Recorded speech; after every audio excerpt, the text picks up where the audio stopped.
दोस्तों नमस्कार। मैं आप सभी का इस एजुकल्चर फलक चैनल पर स्वागत करता हूं।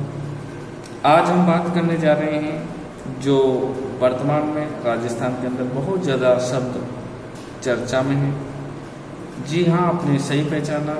वर्तमान में राजस्थान में एक ही शब्द पर बहुत ज़्यादा आपने चर्चा सुनी होगी कि मंत्रिमंडल का विस्तार बहुत शीघ्र होने जा रहा है। आज हम उसी मंत्रिमंडल पर चर्चा करते हैं। ये मंत्रिमंडल क्या होता है, इसका गठन कैसे होता है, इसका विस्तार कैसे होता है, इस शब्दावली पर हम आज बात करेंगे।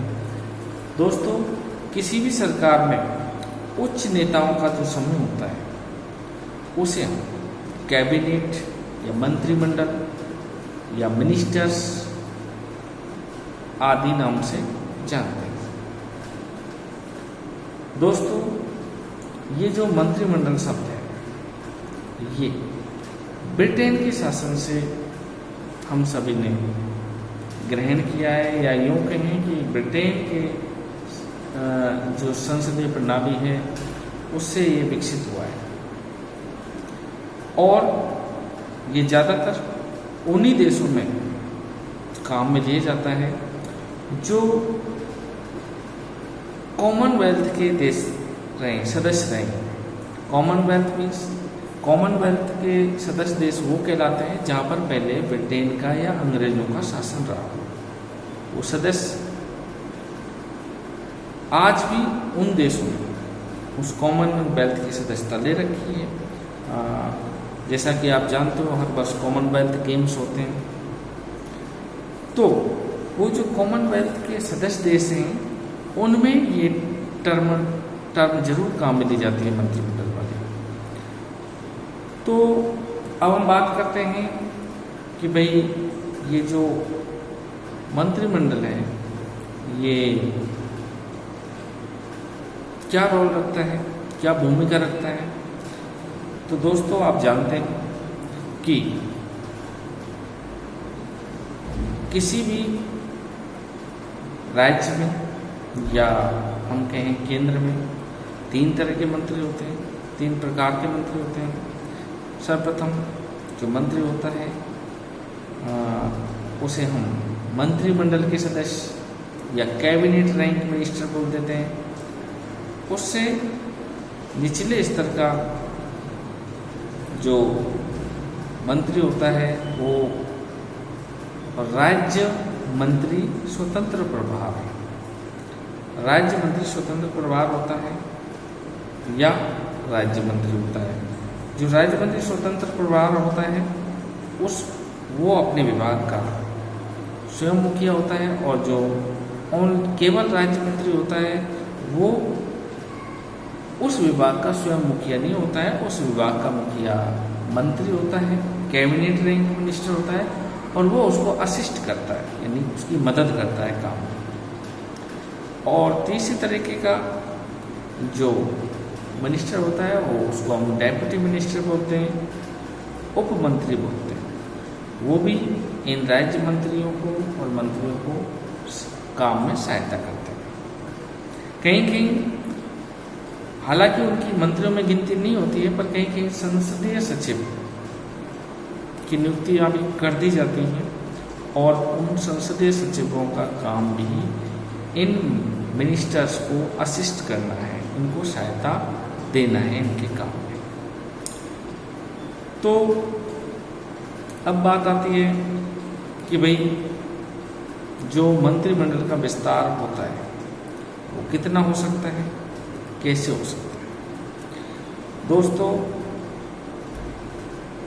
2003 के अंदर एक संविधान संशोधन किया गया, 91 यानी 91वां संविधान संशोधन किया। उसमें तय हुआ कि किसी भी विधानसभा या लोकसभा या संसद के जितने भी सदस्य होंगे उनका 15% ही आप मंत्रियां नियुक्त कर सकते हैं। मंत्री की संख्या नियुक्त कर सकते हैं। तो हम बात करें हमारी संसद की, तो वहाँ पर कुल 552 552 सदस्य हैं। तो उनका जो 15% है वो 82 है। 82 मंत्री वहाँ पर नियुक्त किए जा सकते हैं। इसी तरीके से हम राजस्थान में देखें तो राजस्थान में विधानसभा सदस्यों की संख्या, या यूँ कहें कि विधान MLAs की संख्या 200 है, 200 है, और 200 का 15% 30 होता है। तो यहाँ पर राजस्थान में कोई भी मुख्यमंत्री अपनी मंत्रियों की या मंत्रिमंडल का जो विस्तार है वो 30 सदस्यों तक कर सकता है। अभी हमारे यहाँ संख्या थोड़ी कम है, तो यहाँ पर और मंत्रियों की नियुक्ति की जा सकती है, संभावना है। और इन दिनों ये चर्चा में है कि भाई मंत्रिमंडल का विस्तार होने जा रहा है। ये एक सामान्य प्रक्रिया है। अब हम बात करते हैं कि मंत्रिमंडल का विस्तार होता कैसे। मंत्रिमंडल का विस्तार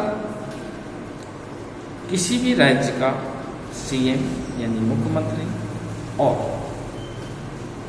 केंद्र में प्रधानमंत्री अपने प्रस्ताव बनाए कि भाई हम इतने मंत्री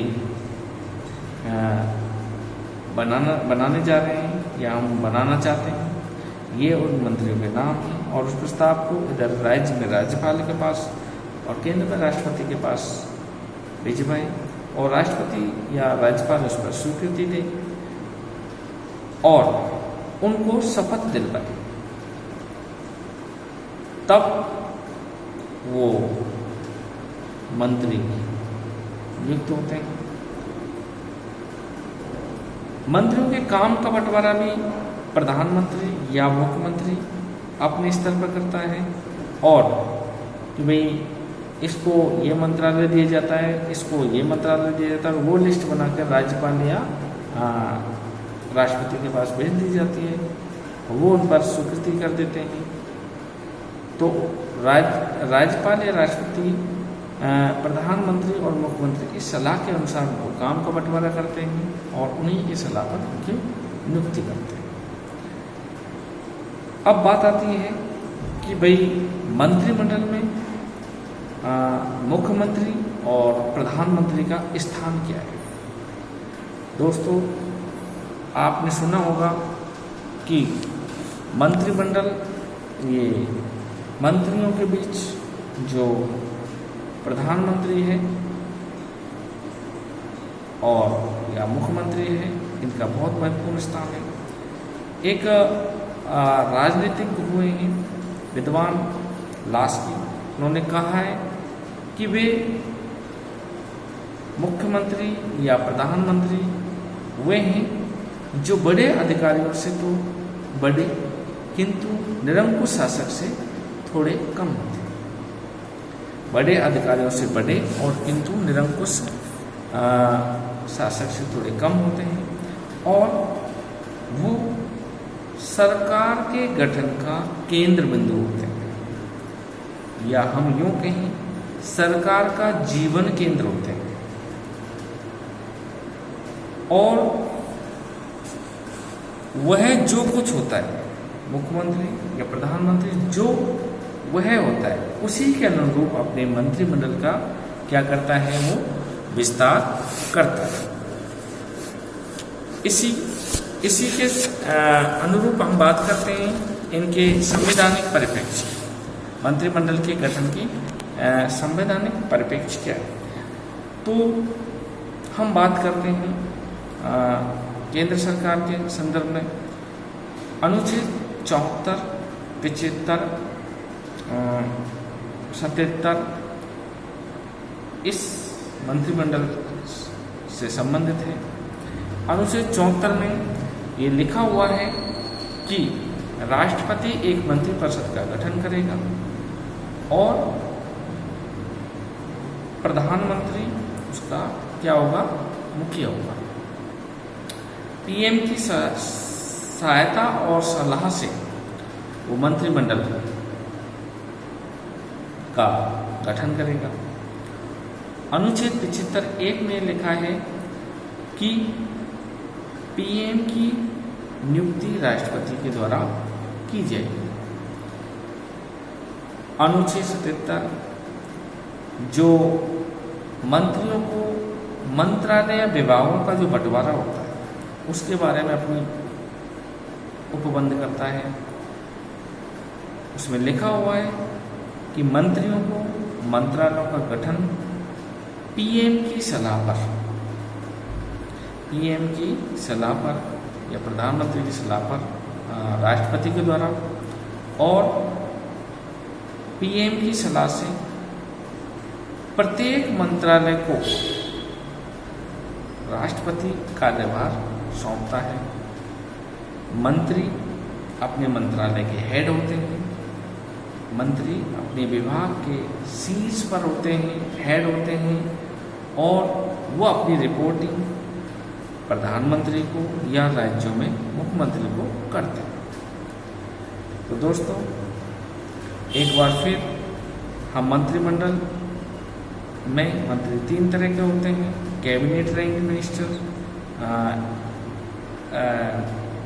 राज्य मंत्री यानी मिनिस्टर ऑफ स्टेट, और ये जो राज्य मंत्री स्वतंत्र प्रभार वाले होते हैं, और उप मंत्री डेप्यूटी मिनिस्टर। तो इस तरीके से आज हमने इस मंत्रिमंडल पर हल्की सी चर्चा की।